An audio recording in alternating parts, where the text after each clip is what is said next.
शायद मैं लोग कई बार सोचने ग्रीडी ही हैं अजकल दे विच ना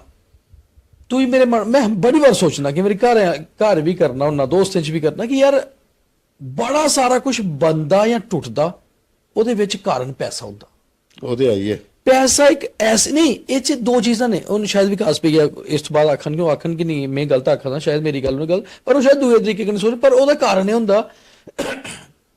सर कई बार कोई बंदा आखदा ना कि मैं आखा था ये बड़ी पॉजिटिव लाइन है अगर कोई ये चीज़ आखे कि यार मैं अमीर बनना चाहना मगर बशर्ते वो आखे कि क्रिएटिविटी करने मेहनत करने पॉजिटिव तरीके कन्नै बनना चाहना अमीर बनना कोई गलत गल नहीं है क्योंकि पैसा बहुत ही जरूरी है और मैं दिखा पवन जी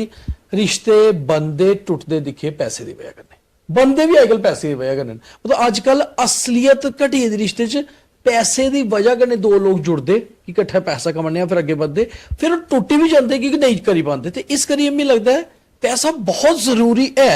ਉਹਦਾ कमाने का साधन जरूर बिच रखना चाहिए हाँ रिश्ते हमेशा उपर मैं मनना मगर ਉਹਦੇ कन्ने कन्ने ना पैसा कमाने का साधन जिहड़ा है ना इंसान दा होना चाहिए क्योंकि थोड़ा रुतबा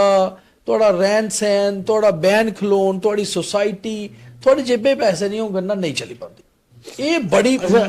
वो ऐसी गल है कि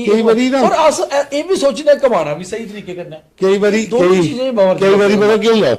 ਹੁਣ ਜਿਵੇਂ ਤੁੰਦੇ ਕੋਲ ਮੈਂ ਪੁੱਛ ਲਿਆ ਕਿ ਰੀਦ ਮੇਰੇ ਜਿਵੇਂ ਤੁਸੀਂ ਕਹਿ ਮੇਰੇ ਮਨ ਮੇਰੇ ਅੰਦਰ ਨਾ ਇੱਕ ਚੀਜ਼ हर टाइम पर रौंदी आओ